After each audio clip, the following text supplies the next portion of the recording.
Good evening, everyone. I'm Dave Eldon, and this is Dalton Grimes with me, and we've got a special treat for all of you tonight. I am very excited for this treat. Yeah? Yeah, I had it once before, and then like a few years later, I tried one again. It was pretty great. Awesome. And Yeah. now we're back. Well, actually, we've only had it once. Charm, right?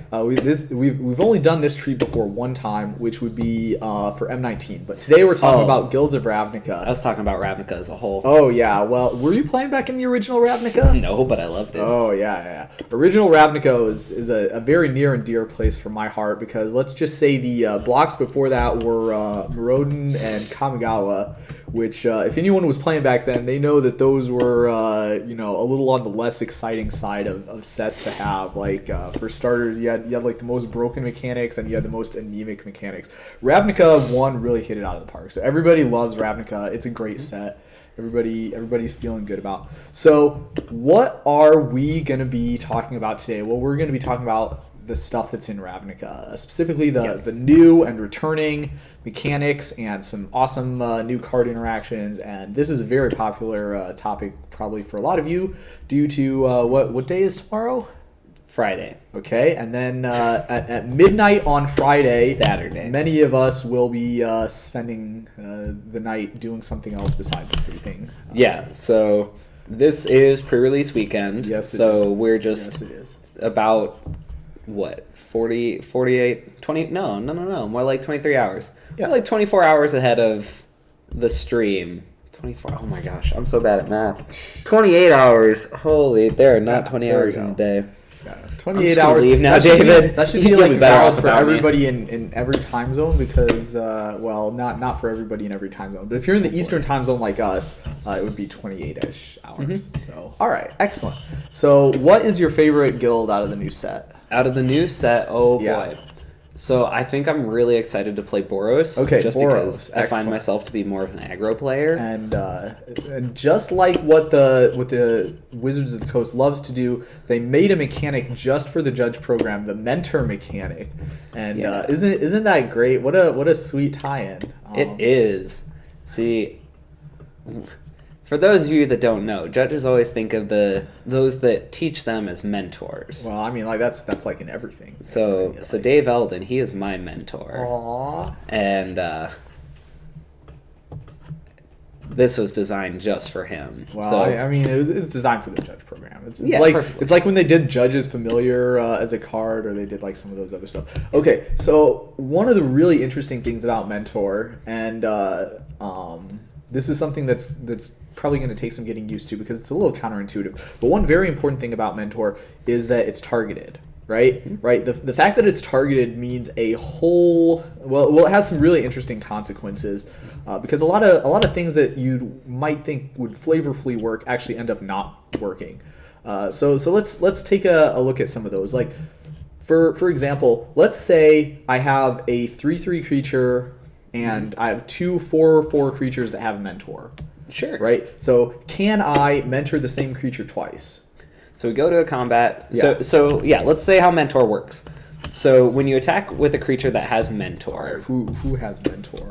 We're going to pull one up here just so that everyone Name a card that has Mentor. I have no idea. I don't know. Legion War Boss. Okay, great. I think that's what it's called. As you can see, we're very well prepared here. It's basically we're very prepared with the questions, but like I still don't have all the oh my gosh, great job, Dalton.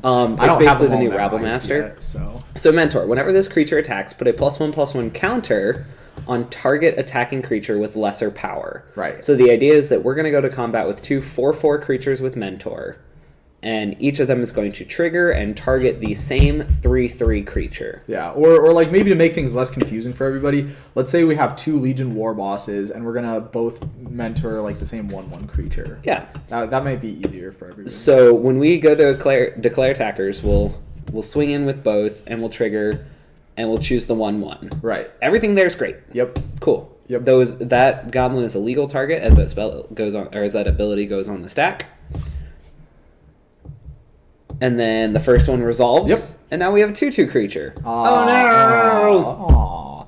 Okay, so like that's like starting the ball off like pretty easy, right? Mm-hmm. So like stage 1 is you got the Legion War Boss. And you can't double mentor, and that kind of makes sense because like maybe after the first mentor comes along, like after I mentored Dalton, he became like so good of a judge that like Patrick Cobley wouldn't be able to mentor him also because now he's on the same level as Patrick, and just as an example, what throwing shots at Patrick? No, Patrick's great. You're great. Everyone from Fort Wayne is great. But like the problem is you can't go like your mentor can't take you up to a higher level than he's at. So like I can't make you a better judge than myself. If I were to mentor you, I can only make you as good of a judge as myself. Or specifically, David's an L2. He could certify me for L2. Oh, that's David a cannot great certify parallel. me for L3. That's actually a really excellent parallel. So obviously that one doesn't work. If you really think about it, if you really like get down to brass tacks and think about it. But like the next one makes even less sense, and that would be the case of like, let's say we have like a 3/3 with mentor, right? So we have a Legion War Boss and we have a 3/3 with mentor, and we want to mentor the same creature twice. Does that work? 1/1? Yeah. We want to mentor the 1/1 twice. Can that work? It can. Yeah. Okay. Good. If you know what you're doing. You have to do it right though.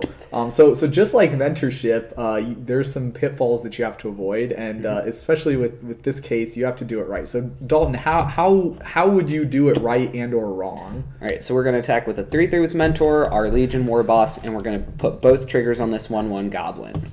So we attack in, we target it. Both of the mentor triggers will go at the same time. And so we have to choose our targets now. Because this targets, we've talked before about missed triggers and how something like prowess you don't have to announce. Well, because this is a triggered ability that requires a target, it's something you have to be explicit about when attacking. So that's something to be aware of. So we choose our target as this 1/1 goblin. If I stack my triggers so that the 3/3 resolves first, then it's going to see that this is a lesser creature, and it's going to go, cool, +1/+1 counter. And now as the 2/2's mentor ability goes to resolve, it will say, oh no, we're the same. And it can no longer mentor. So if I stack my triggers the right way, let the 2/2 resolve first to make it a 2/2, and then the 3/3 sees that it's still lesser power, we're good. Yep. So that's one where just like in mentoring, it's important to make sure you do it the correct way, because if you do not, then certainly you can and will be screwing something up. So that's a good one. That's a good one. So okay, what about this? Let's say that I am going to attack with my Legion War Boss and a 1/1. Sure. And then my opponent is going to let the mentor trigger go on the stack, but then he's going to Doomblade. I don't know what the kids are calling Doomblade these days, but I'm sure that there's some sort of an instant speed thing that can destroy Legion War Boss if the case comes up. So yeah. There's even one that's black and one. Well, I mean, like that. Cast down. Yeah. Well, that's not in standard. Well, okay, Yeah, it is. it's in standard, but it's not in standard. It's not as Gosh, Dave, do you in know this set. standard? This is more of a limited question anyway. No, so we're going to destroy the Legion War Boss with the trigger on the stack. Yep. Sounds great to me. Okay. That ability is still there. The destruction of the creature doesn't get rid of it. Hopefully we've all learned that by now. Yeah. Doesn't get rid of the ability. But now we look and we say, oh no, okay, we need a creature with lesser power. Well, what's Legion War Boss's power? We don't know. So the game has to look back on last known information in this case. Yeah. It will see Legion War Boss as it existed before it left the battlefield and go, okay, this was a 2/2 at the time it was destroyed. We will use it as a 2/2. And then if that creature has lesser powers that goes to resolve, we'll be good. It will get the +1/+1 counter, and you'll go forward. So mentoring from beyond the grave, as they say. So that one might not be perhaps as flavorful as some of the other ones, but hey, maybe after he dies, he like writes all his secrets in his will or Give something. a really inspiring speech. Yeah, that went could out be in a it blaze too. of glory, and everyone's like, ah! Now, conversely, if That seems he Borosy. if he goes out in a last gasp type of a situation, does that change the answer at all? So we use last known information. We'll do that again. So with last gasp, We cast the spell. Legion Warboss gets -3/-3 until end of turn. As it last existed on the battlefield before state-based actions were checked, this was a -1/-1 creature. Interesting. I don't know about you, David, but it's really hard to have less power than a -1/-1 creature and still be on the battlefield. Yeah. So as it turns out, this one, he must have like died before he wrote his will or gave his like inspiring speech or something. Because if it dies in this specific way, that would also cause it to not get the mentor. He's like giving that inspiring speech, and then he like all of a sudden drinks something gross. Yeah. He must have like died before he got to the climax in this case. Yep. So yeah, I'm not sure what the like flavor justification is. Chad, if you have any like great ideas, you can go ahead and put those in there now. So that's mentor. Mentorship is awesome mechanic. So let's see. Now it's I suppose my turn. What's your favorite? What would you look most forward to playing? Oh yeah, well I can tell you right now. I have a guess. Well if that guess was Scry, then you were correct. Yeah, but not Scry. Yeah. They called it something different if in this Scry set. and Explore had a baby. No, this is literally Scry. It would be Surveil. This is Scry and like instead of putting it on the bottom, you put it in your graveyard. So exactly. It's better Explore. Scry. If you revealed a non-land card, you could put it in the graveyard. Oh, okay, now that does make more sense. Scry would be like if Scry and Clash had a kid. Yes. So yeah, like no problem beating around the bush here. Whenever you surveil, if Blood Operative is in your graveyard, you may pay 3 life. If you do return, what's the counter spell that has like surveil called? If you do return it to your hand. That's a great question, David. And one Chat. I don't currently know the answer to. Hey, yo, chat. All right. You got any of them counter spells with Counterspell with Surveil? All right. Well, fortunately for us, we live in the 21st century, so we can just go ahead and look for the Oracle text. Yeah. So Surveil, the mechanic is... I'm pretty sure this has the when you surveil... Text. Oh. With the Sinister Sabotage. That's when what you it's surveil, called. you look at the top X cards of your library, where X is the number it has you surveil, and then you may either put them back on top or put them into your graveyard. So the idea with this is that you get to choose whether or not you're going to set yourself up for draws in the future, reminder text. Very or if you're going to fuel your graveyard for something, or possibly, just try to dig a little bit further for something that you need. All right. So that's what Surveil looks like for us. Surveil's great. I believe there's actually going to be a really great Sultai strategy in Standard Blue, Black, Green, because the combination of Surveil and Undergrowth is going to be really powerful. Yeah. So this is Surveil now with more like 20% more reminder text. This guy is probably getting whacked by the Dimir because he gave up their secrets of what the ability actually does. But yeah, for those of you who can see, you look at the top card of your library, and then you can put that card into your graveyard. Right, so I'm going to Barrier of Bones, and he is going to live up to his name because he is going to be a barrier. He's going to bury this Blood Operative. Now, some obviously this is a popular question if you've heard it before. Can you pay 3 life and return Blood Operative to your hand if you put it in the graveyard during that surveil? Yep. So what is the answer to that question, Dalton? So back in one of our previous episodes, we covered triggered abilities, including those with intervening if clauses. Yep. So an intervening if has the format of when condition, comma, if clause, comma, ability. So that would be something like when this creature enters the battlefield, if you blah, blah, blah, you do this. Blood Operative, whenever you surveil, check, whenever you action. If it's in your graveyard, you may pay 3. What we knew about intervening ifs is they check twice for legality. Yes. They check before the trigger would even go on the stack to see if the conditions are true, and then they check again before resolving to make sure that they're still true. So everything that myself as a judge wanted to say at first with this question was, oh, well, of course not. Blood Operative wasn't in your graveyard when you began surveilling, So how could it possibly see that? There's no intervening if. It doesn't meet the qualifications. And I was wrong. Ah, yeah. So I learned. It's actually very interesting the way this works. So the trick to this question is that the game does not check for triggered abilities that say when you surveil until after you're done surveilling. And that means that you don't check to see if those triggered abilities exist and therefore need to go on the stack until after all of the steps of the surveil action have been completed. So what that means is you will look at your top card and you will decide where it's going, and then you will put it in your graveyard, and all of that, after the very last step of that happens, the game is going to say, hey, you just surveilled. Any triggered abilities out there that care about surveil happening, and there will be there will be the blood operative in the graveyard that says when you surveil, then do this. So as a result, it will be in your graveyard in time for that ability to check. I don't know if anyone remembers the Rurik Thar question where you have like a Banisher priest and you're sacrificing that Banisher priest, which is exiled Rurik Thar,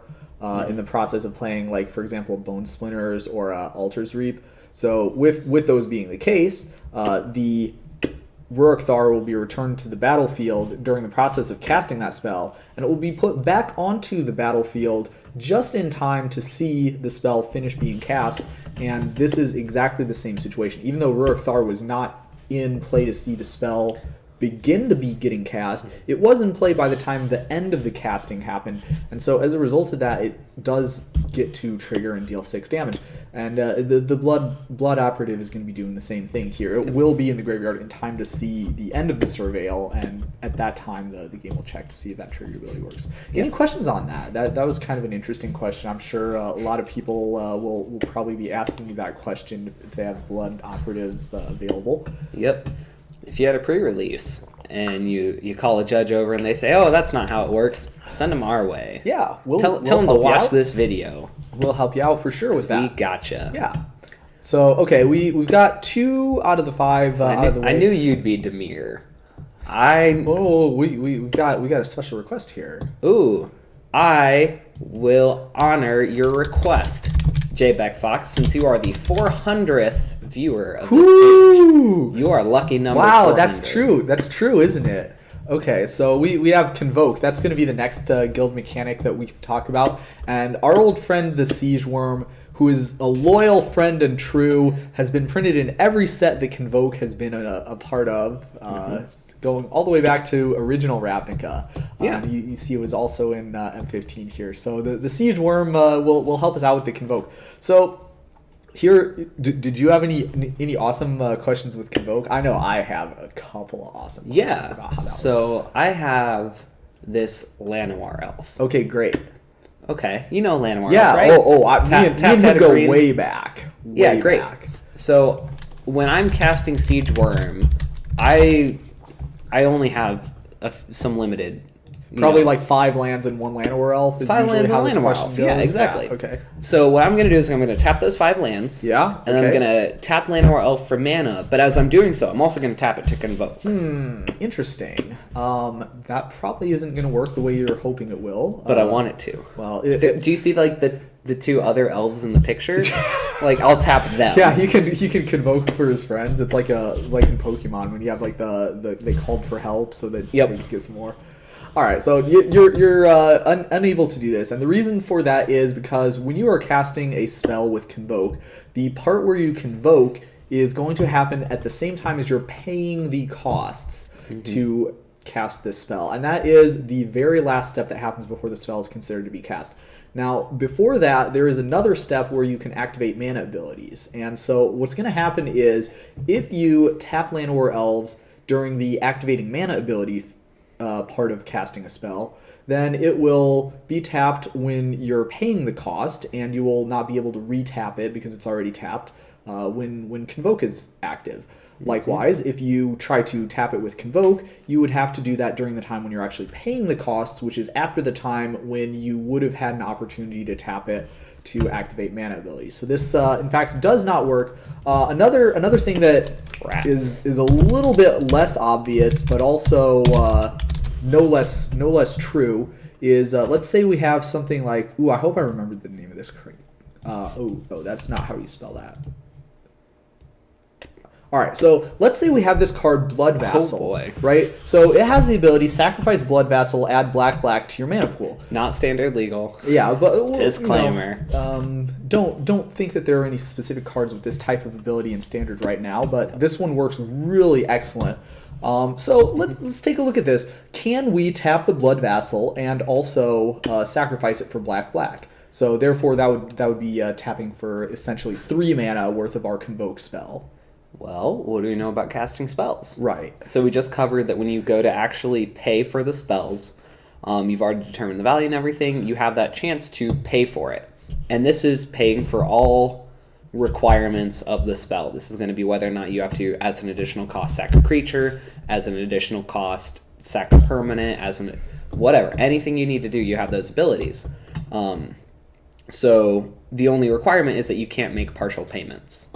So you have to do one thing before you do the other. So in this case, if I go to Convoke, I can choose to do my tappings first, and I'll tap this creature. Ooh, doesn't work at all. Like you're close, but for one, there's one subtle thing about how this works, which is that you have to activate the mana abilities first. Right? So the Convoke happens during the paying the costs. Yep. But the sacrifice Blood Vassal to add double black to your mana pool would have to act during the mana abilities activating part of casting a spell, right? So with that being the case, you can sacrifice it for black, in which case it won't be on the battlefield anymore to be able to get Convoked. Or you can tap it, in which case you wouldn't have been able to sacrifice it during the earlier step where you have to activate mana abilities. So in fact, this one does not work either, and it's for a similar reason. This one is a tricky one, and this is part of the reason why they don't do this type of abilities anymore.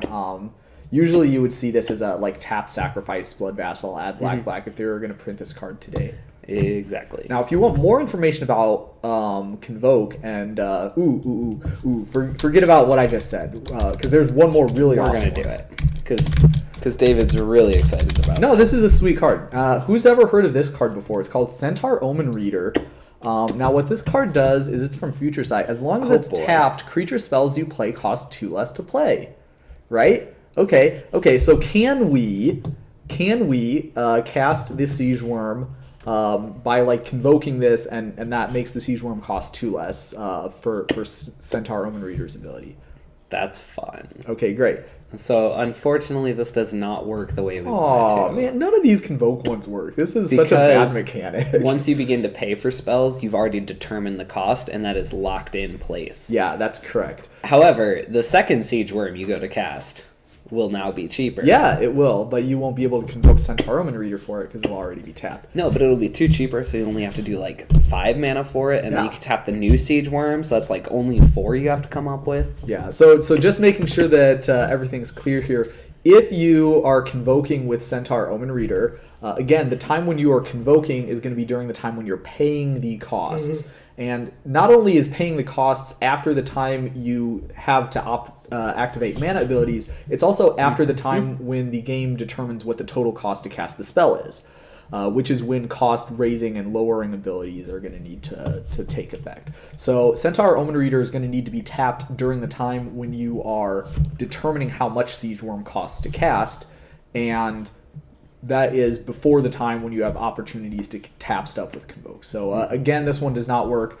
Even if you enchanted it with Vow of Paradise or something, where it would have a mana ability of tap, add green to your mana pool for Centaur Omen Reader, that would also still be after the point when you would need to be able to have it tapped. So if you did have a mana ability on it, though, you could tap it for green and then float that green and then say you were casting the Siege Worm. That would work. That would be fine.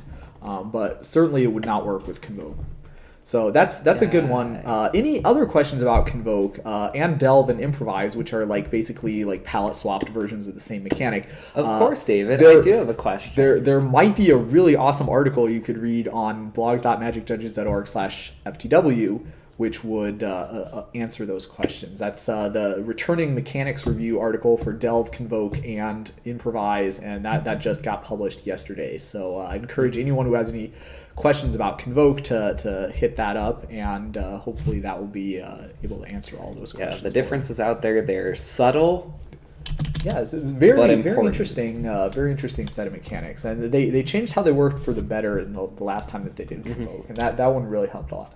Okay, so this is my favorite card. Oh, I don't have to even type it in because I already preloaded this one here. Oh boy, look at you. So hopefully we did.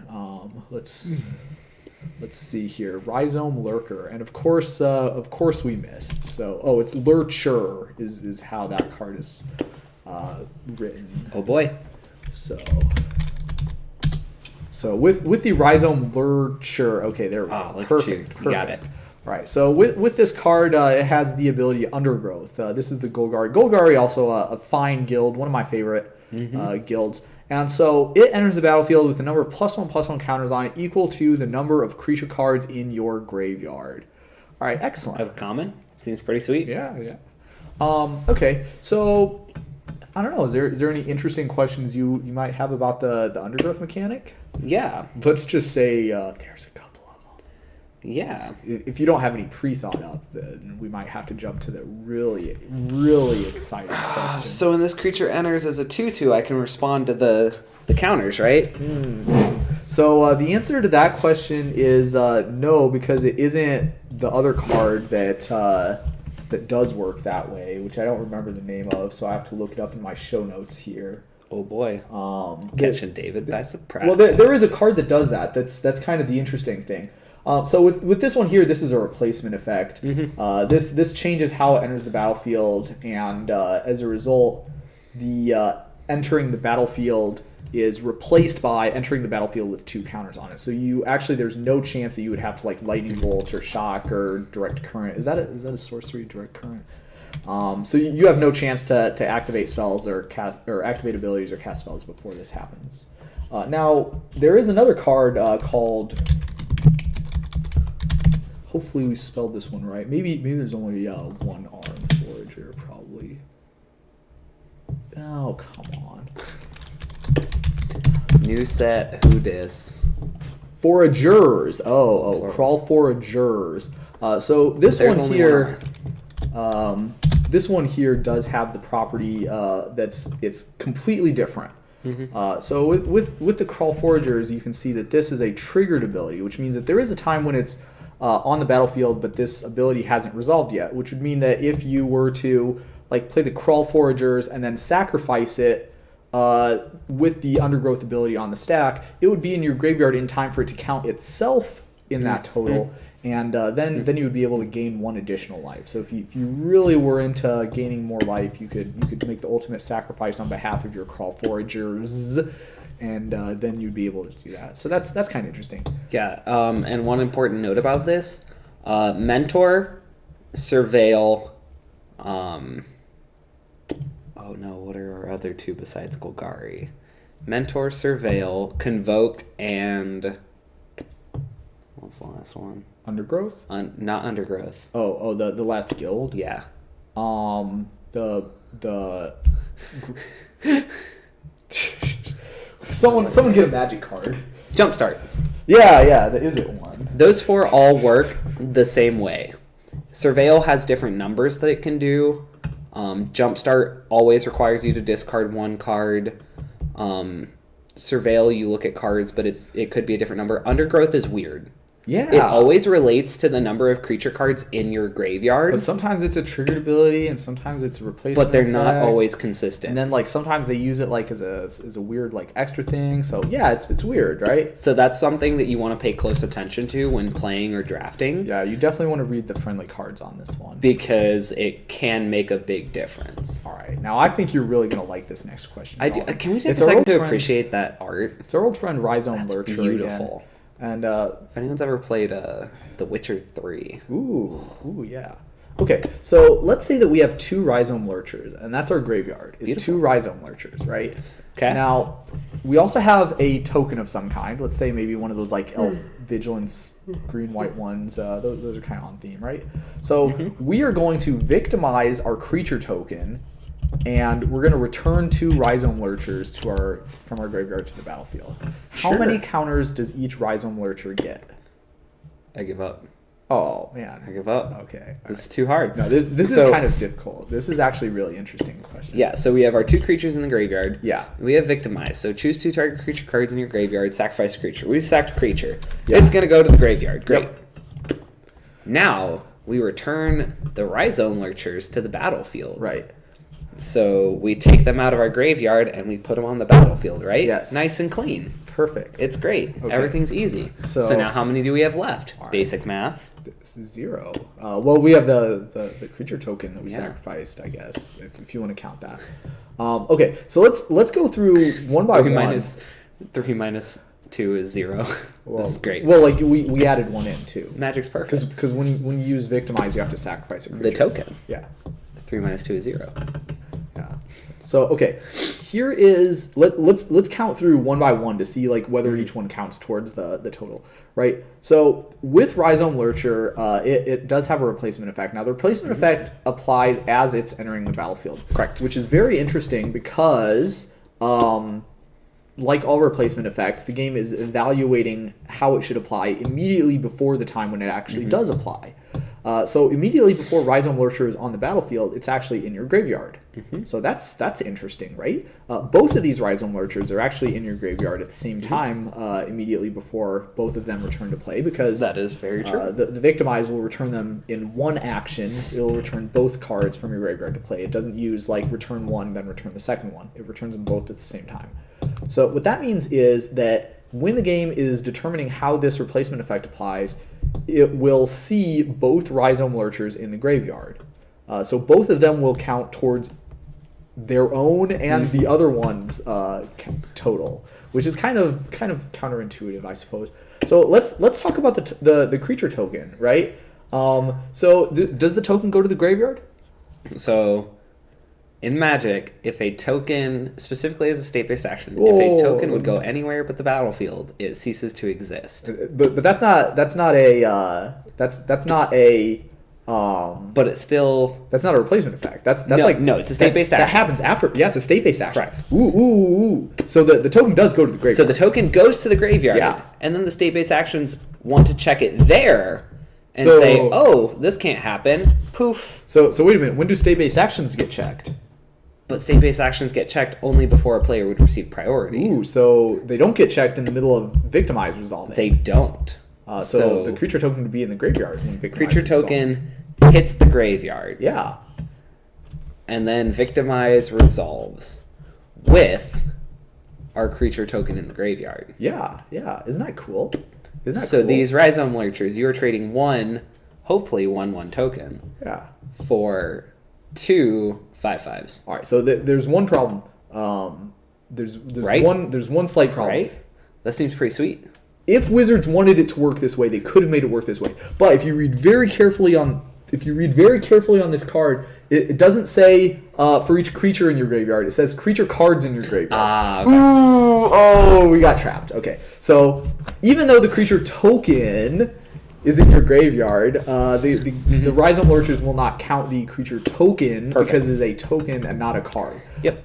It would be very interesting to think of a wording for Rhizome Lurcher that they could have picked for Undergrowth that would have counted it, but unfortunately that is not the wording that they picked. I wish it did work that way. Believe me, me and all my victimizing friends really wish that you could get like one last bit of value out of that creature token, but unfortunately it's not able to work that way. Yep, and a lot of times, so with tokens, it's really obvious because they're not actual physical Magic cards. Yeah. Another time something like this comes up is for the shenanigans that is Animate Dead. Oh god. You have to animate a creature card in a graveyard, but once it gets onto the battlefield, it's enchant creature. So that distinction there to distinguish between what is a creature, what is a creature card. Yeah, you have to be very carefully when you're templating these things. Yeah. I don't envy these guys' job, but they do an extremely good job of it. of making sure that like all the references to creature and creature card and like are consistent and correctly applied within the context of the comprehensive rules. So props to the Magic templating department. I know nobody cares about you overtly, but I do, for one, definitely appreciate all the hard work that you do, and I want to give a warm shout out to anyone from that department who might be watching, because you guys do an excellent job. So you know what? I'll be happy. I will sacrifice my 1/1 token for 2 4/4s. Yeah, I think that's fine. decent value. Oh, we'll double down. That's very good. All right, so let's see. We have Jumpstart we haven't talked about yet, and we have what's the other one? That's it. Is it? Yeah. Hey, so Is it? Haha, Jumpstart. All right. So the jump starting. Let's jumpstart this question here. Now come on here. We had this pulled up. It was a sorcery. All right. It is a sorcery. So it's not insane or anything. It's just a sorcery. Okay. So we've got the direct current, right? Yep. Perfect. DC. And I don't alternate my flows. I diss you directly. And with the jump starting, then it's let's talk about alternating for a second here. Let's say we have a Fist of Suns. Okay.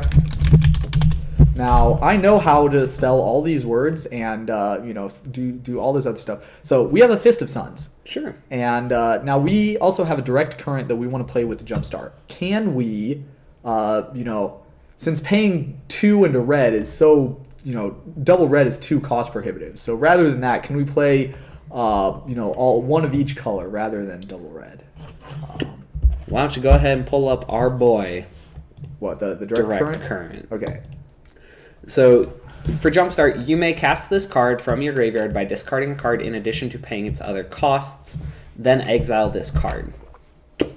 So a lot of people compare Jumpstart to Flashback. Yeah. Which is a mechanic that has been previously used. Mechanic reads that you may cast the spell for its flashback cost, which is equal to its converted mana cost. No, it's not. Right? Flashback is like, that's if you're playing. Oh, sorry, Snapcaster Mage. Yeah.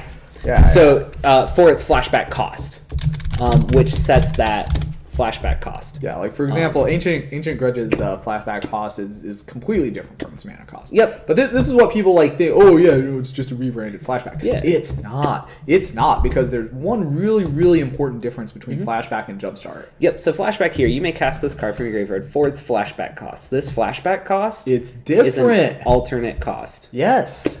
Alternate currents. Yeah. See. Get it. We had the direct current. And we had the alternate costs, so it was a perfectly themed segue there. Direct current, on the other hand, Jumpstart, you may discard a card in addition to paying its other costs. Right. So you're paying this card for its actual real-life awesome magic mana cost. So like it's just like you're playing the card from your hand, except you're actually just playing it from your graveyard. So this is completely different from Flashback, where Flashback you're forced to pay an alternate cost, namely the flashback cost, in order to cast the spell. But with even with Snapcaster Mage, where it looks like you're just paying its mana cost, you're actually paying its flashback cost, which Snapcaster Mage specifically sets equal to the mana cost. Now with the direct current, you are able to use alternate costs because you are not paying an alternate cost already. You are paying the mana cost. You're paying 1 red and a red. And so you are in fact able to use like Fist of Suns or like any other stuff that gives you your spell's alternate costs. So that's something that I think is kind of interesting. So that is of course not the case with Flashback. If something like if you had the Fist of Suns and you wanted to cast Ancient Grudge, you would not be able to cast it for Wooburg rather than just green. If you for some reason wanted to do that, because that's not how alternate costs work. You can only use one alternate cost for a spell, and you can't combine them. So what's fun is if you could give like Force of Will Jumpstart. Yeah, you could pay 1 life and exile blue card from your hand. I was very disappointed, but I guess Wizards learned their lesson about not giving cards. Gosh, like, can you imagine? I'm sure there's some way that like that would be like complete. Well, Storm would be like insane. They would have to like cost that effect like insanely high, because can you imagine like, oh yeah, here's my like pyretic ritual that has like Jumpstart, and like guess we have to discard this land here. Bummer. We had to like We could probably cut like some of our Past in Flames out of the Storm deck in Modern if that were the case. So yeah, that'd be pretty. They diversify. You can't just Surgical Past. Yeah, you can't do that. It would be real bad. So like probably it's a good thing that Wizards didn't do that, but you know, kind of a bummer for our side as players. All right, so that's all of the guild mechanics. Does anybody have Mentor, Surveil? Yeah. Let's double check to make sure we didn't leave one out. Convoke, Undergrowth, Jumpstart. Okay, yeah, it's all 5. We got all 5. All right, we remembered them all. That was really excellent. I was very worried for a second. I was like, oh no, we didn't forget one, did we? Any questions on any of the guild mechanics? Now, don't worry, guys. I know there's still some time left in the show, and let's just say there's some other non-guild mechanics that have some really, really awesome. And like I saved you know me, I saved the best for last. Yes. Don't I, Dalton? Now, Also, J. Beck Fox, what are you most excited to play at this pre-release? Let us know. We are excited about some of these questions. Yes. Like, I really can't like comprehend how I was able to leave this excitement in for so long. Yeah. Have you heard about those Tron killers? Everyone thinks they have a good matchup against Tron, but like the problem is that they aren't playing against good Tron players. Good Tron players have a great matchup against everything. Selesnya. Ooh. You're the first person I've met that's very excited to play. Selesnya is like, yeah, I don't know. That's like the Hufflepuff of guilds. Like now, there's that 5-mana enchantment that makes all tokens 4/4 angels. Like, believe me, we're going to be talking about that a little bit today. That seems like if every token you make is a... Every token you make is a 4/4 angel tokens. Oh yeah. What's it called? The angel 5-mana 4/4 angel. Sarah Angel. Sarah Angel. Every token you make is a Sarah Angel. Yeah. Well, the Sarah Angel has vigilance. Congratulations. Yeah, that's pretty solid. Sell that before they go down. Yep. Assassin's Trophy is going to be 5 to 10 in the span of 2 months. Mark my words. Yeah. If you don't need it now, sell it. Yeah. If you're watching in the future, feel free to like spam the comments section on this YouTube video about how wrong/right I was. All right. So here's a question that has nothing to do with any of the guild mechanics, but it's really it has some stuff to do with something, and that's our friend the Beam Splitter Mage, and so let's bring that up on the screen here. Whenever you cast an instant or sorcery spell that targets only Beam Splitter Mage, if you control at least one or more other creatures that spell can target, choose one of them, copy the spell, and target it. All right. So let's say... I laugh because I know where you're going with this. Well, I mean, like, you can see the cards, like, the list of cards that I have up. So that's not really, like, that big of a deal. But if anybody else was thinking of this card, Bounty of Might... then yeah, that's where we were going with this. So we're going to play Bounty of Might, and we're going to triple target Beam Splitter Mage. Can we, or I guess do we, get another Bounty of Might? And if so, what happens? What do we do with it? So what's important about Bounty of Might is that it says target creature 3 times. Yeah. Okay, we can probably remember this. It's giant growth and then like copy paste. Yep. So this is the kind of interesting card that we're probably going to need to read the text of more. Yep. So there's Beam Splitter Mage. What do you think? Beam Splitter, whenever you cast an instant or sorcery spell, check, cool. Yeah. Okay, we did. That card's an instant or sorcery. That targets only Beam Splitter. Yeah, we did. So like it. We're assuming we have one or more other creatures, right? Yeah. Yep. Yeah. Okay, so we got like 5 grizzly bears in play also, so we're good. Choose one of those creatures. Yeah, we could do that. Copy the spell. The copy targets the chosen creature. Cool. Yeah. So the only part here that we need help with is a spell that targets only Beam Splitter Mage. Sure. And it does. Does our spell target Beam Splitter Mage? Yeah. Does it target Beam Splitter Mage? Yes. Does it target Beam Splitter Mage? Yes. So even though it's targeting Beam Splitter Mage 3 times, it still is only targeting Beam Splitter Mage.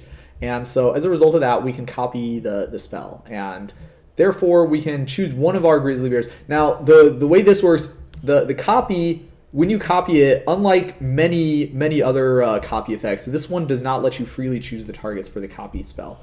It specifically says that the target or the copy targets the chosen creature. So you can only target one of your grizzly bears. So you can get Beam Splitter Mage getting +9/+9 and one grizzly bear getting +9/+9. What you cannot do is Beam Splitter Mage getting +9/+9 and 3 grizzly bears each getting +3/+3. That is not possible unless you have like some other effect that can like change the targets of your copy spell. So Zada Hedron Grinder. Yeah. I was thinking Swerve. Swerve is my like kind of go-to because it's pretty simple. I'm a simple man.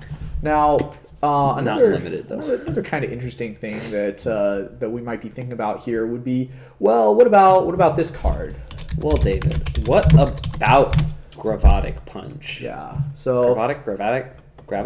Gravity? I think this is like related to gravity. Well, yeah, I would assume so. It's also wrong, but... All right, boys, how do we spell gravitic? Gravitic with an I. This set, man, I don't know how I feel about this set. You're not doing too hot. I'm sorry about you. I mean, that makes sense because, like, gravity is spelled that way, but still, Yeah. like...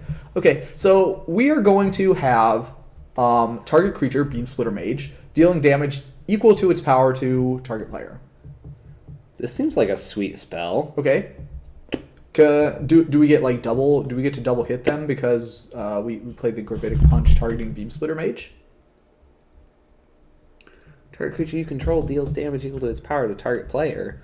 So, of keynotes here, we have target creature and we have target player. Yes. So that's going to be our key here. Why don't we go back to our Vidalkin boy. The Splitter. The Splitter. Whenever you cast an instant or sorcery spell that targets only Beam Splitter Mage. Wah, wah. Yeah. So we even though it only targets one creature, it still has multiple targets. Yeah. So we cannot gravitically punch multiple. Yeah, we're not faces. He's a beam splitter. He's not a punch splitter. You would need like some kind of a gruel kind of thing to be able to do that. So excited for Gruul next set. I'm not, but they've got Azorius in the next set, so hopefully that'll be able to keep things in check. Yeah. My law is greater than your chaos. Hey, my chaos is exactly what I want. Yeah. All right. So let's say we have. Oh wow. Oh boy. Wow. What about this card? This is another kind of Is It one. Is It's cool. I like. What I love is that the Steam Vents? Is that the tower from Steam Vents? Could be. This set's so great on flavor. Like, oh boy. Oh yeah, they don't have the new one loaded in yet. Bummer. Unfortunate. But I can tell you that for sure. Let's take a look at Beacon Bolt again, and or Beacon Bolt. Yeah, Beacon Bolt. And like look on the left hand side of the picture at that like shadowy thing that's Sure. floating in the background. Now look at this, and I promise you, like I have no idea, like. All right, separated at birth or what? Go back. Here's Beacon Bolt again. That's Sarah Sanctum in the background. Yeah. All right, so Can confirm is Steam Vents. we'll. Oh man, they don't even have it up as a. Okay, here we go. This is like the kind of backdoors that you have to run when you're going on live television. Yep. So yeah, we can indeed bring up the Steam Vents. Oh, did it not work? Well, in any case, Just Google it. You know what? yeah, Whatever. Google. David, get to your Steam Vents question. Okay, we yeah, we had a question about the Beacon Bolt here, right? So with the Beacon Bolt, is it possible to well, first of all, does it count itself with Beacon Bolt? So Beacon Bolt. Obviously, we're jump starting. Yeah. Oh, we're jump starting. Yeah, we're jump starting. Obviously, it doesn't count itself if you like play it from your hand. Yeah. So you may cast this card from your graveyard by discarding a card in addition to paying its other costs, then exile this card. So you may cast it from your graveyard, then exile it. Okay, cool. So we go to cast a spell, we take it, and we put it on the stack. Yep. Are we in the graveyard anymore? No. No. So as the spell But it goes gets to exiled resolve, right after. yeah, it says then exile it, right? So it goes to exile and then you resolve, right? No. Yeah, the exiling happens after the spell resolves. Yep. If you read the CR text for Jumpstart, it will say anytime it would leave the stack, you exile it instead. Yep, similar to flashback. Yeah, that's actually so the same. They if you copied that remand from- a jump start, or if you put a jump start back to hand or back into the library, Memory lapse. it goes to exile regardless. Yeah. Mm-hmm. So, okay, that's kind of interesting. Maybe not as interesting as it could be, but here's a card that's really interesting. We promised you this one before. Okay, here's another one. I like losing the game, right? Like, losing the game is really cool. Do you? Okay, maybe not, but cards that make you lose the game, that's cool, right? Like, that's like unique, and it's usually like pretty powerful effect, right? So, I'm gonna play Chance for Glory during your end step. Mm-hmm. Is that a good idea? Well, for me, like, that's fine. So on my end step, right? So like that's when I somehow go to that way your mana's open. Yeah. So I don't want to like waste 3 of my mana during my 2 turns that I'm about to take. Yeah. So David wants to do his turn, and then he's going to get the extra turn, and then he's going to have 2 turns in a row, right? Boy, wrong. Well, sort of.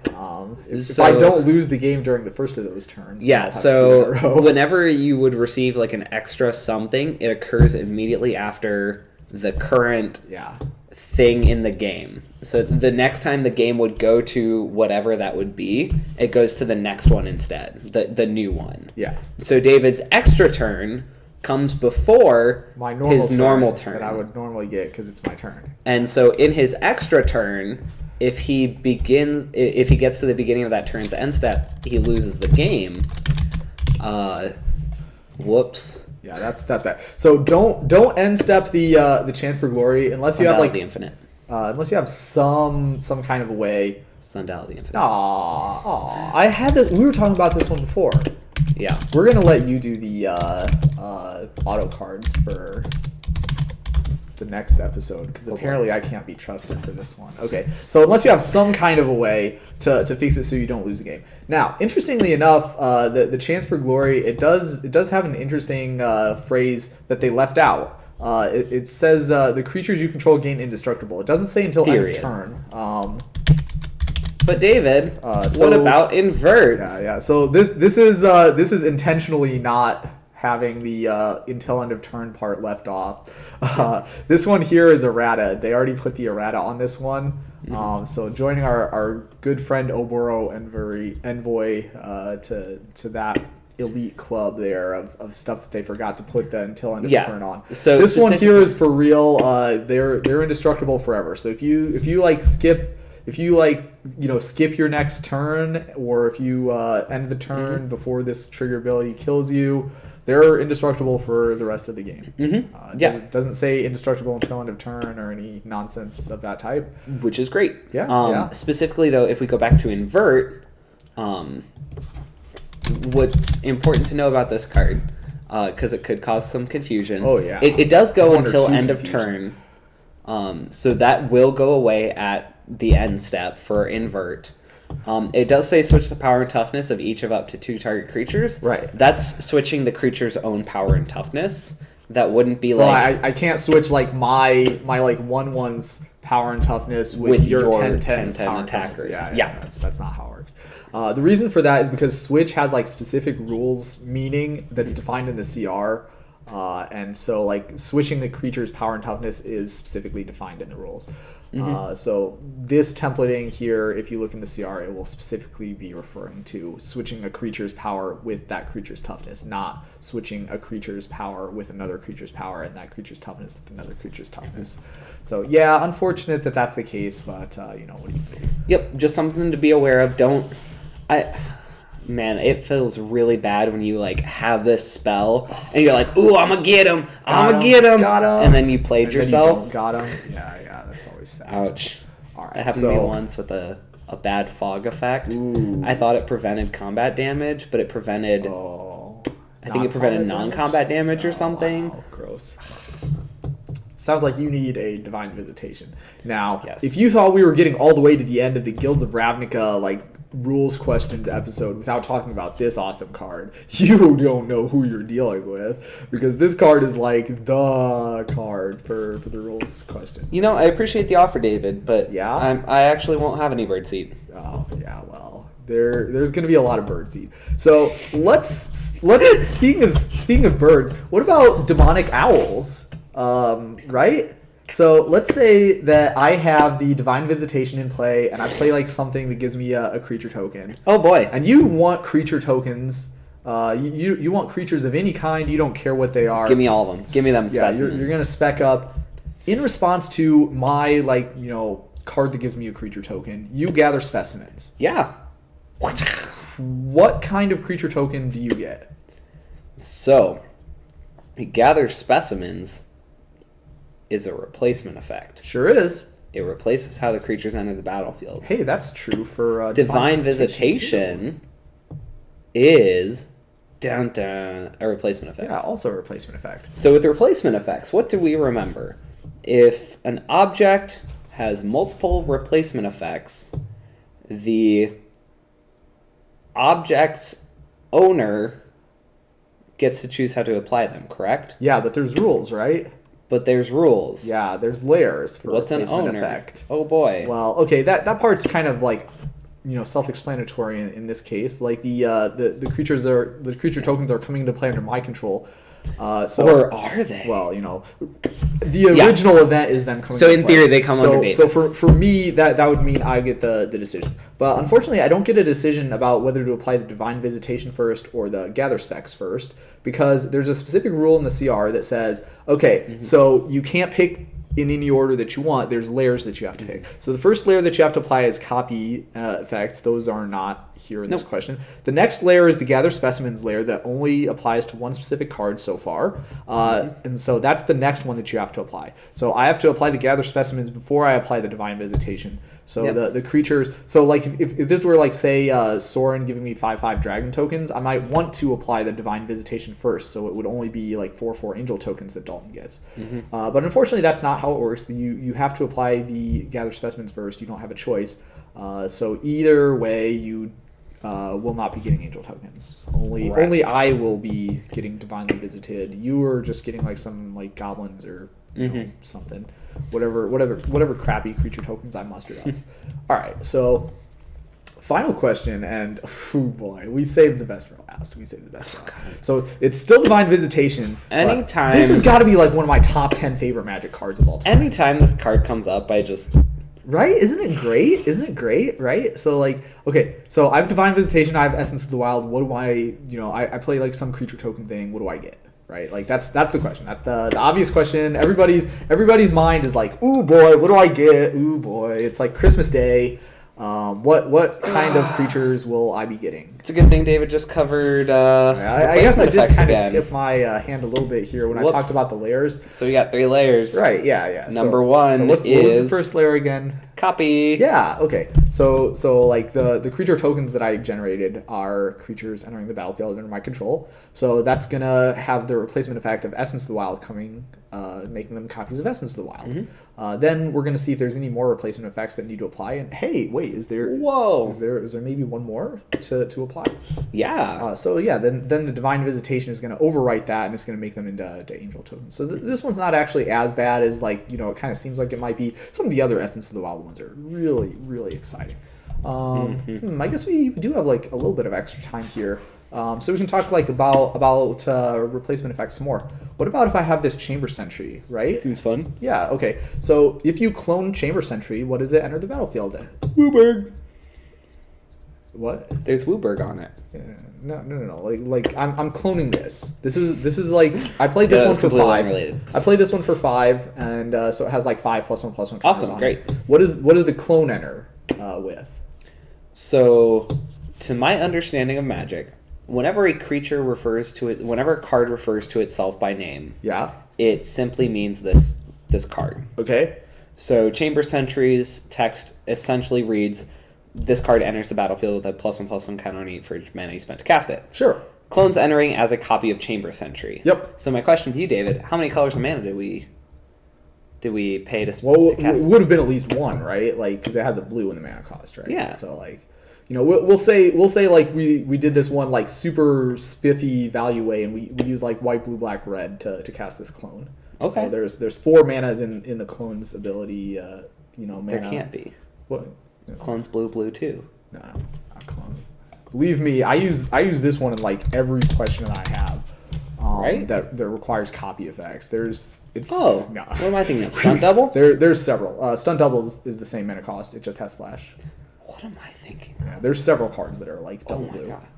Okay. But yeah, so we played it with 4 mana colors. I have reason to believe our clone Chamber Sentry is entering as a 4/4. Yeah, it is. Because the replacement effects happen in layers. The clone is in the copy layer, so you copy the Chamber Sentry. And so the next thing that happens is we look to see if there's any more. And hey, look, there's one more replacement effect where it enters the battlefield with a +1/+1 counter for each color of mana spent to cast it. And because it is entering the battlefield like as a creature spell that we cast, there's no reason why that wouldn't work. So yeah, that you get 4 counters. Obviously, you don't get 5, which is what the original Chamber Sentry had, because that is not a number that is connected to this clone. We can't copy those types of things after the fact. If we were to copy the Chamber Sentry spell, which there isn't a way to do, then that would work. But unfortunately, that's not how. Yeah. So even though it's not on the stack as a Chamber Sentry, even though it's not cast as a Chamber Sentry, it still sees that replacement effect applying to itself. All right, so one more, and then I promise everybody can go home. Is we have the Chamber Sentry, and we took it hostage, right? Oh boy! All right, so we hostage took it. Our last card to receive Day 0 errata. Oh yeah, that's true, isn't it? So now we're gonna cast it, and you notice that it says you can spend mana as though it were mana of any type to cast this spell. Oh boy, this is so I only have blue mana available, so I was gonna cast it for like X = 7. And then like maybe one is going to be blue, one's going to be white, one is going to be red, one is going to be colorless, one of them's going to be purple, because we have 7 blue mana. What does it enter the battlefield at? What is the biggest number that we can make this enter the battlefield as? The biggest number we can make our thing is given that we only have blue. Given that we only have blue mana. It's a 1/1. Yeah. But Dalton. So Hostage Taker reads, you may cast that card for as long as it remains exiled, and you may spend mana as though it were mana of any color. Yeah, I'm playing this blue mana as though it was red mana. Yes, you are, but it's still blue mana. Yeah, so the game knows the difference. The game will give you a pass on what the mana is for mana cost purposes, but it's not it's not like Father Christmas over here, where it just gives you everything. I actually had this at GP Detroit. Did you? With an engineered explosive. Yes. That's actually very, very plausible. And I think it might have been a Gonti or something, but yeah. No, it probably would have been Hostage Taker, right? For the humans deck. They played that in sideboard. Boy, I don't know. Yeah. So once again, you cannot. The game knows that you're not paying real live black mana and red mana and whatever other colors. It can see that you only paid blue mana, and even though you spent it as though it were mana of other colors, you only are looking to what mana you actually spent to actually cast it with Sunburst as a related ability and the Chamber Sentry. So that is the last of the questions that we had prepared. Thank you so much to everybody for taking the time to play with us today. We really appreciate it, and we hope you have an awesome night. Dalton, you got anything other closing words? Good luck at pre-release. Glory to the may you open many Assassin's trophies. Yeah, and sell them all quick before the price. Yeah, hit them foils. All right, have a great night, everyone. Bye. We'll see ya.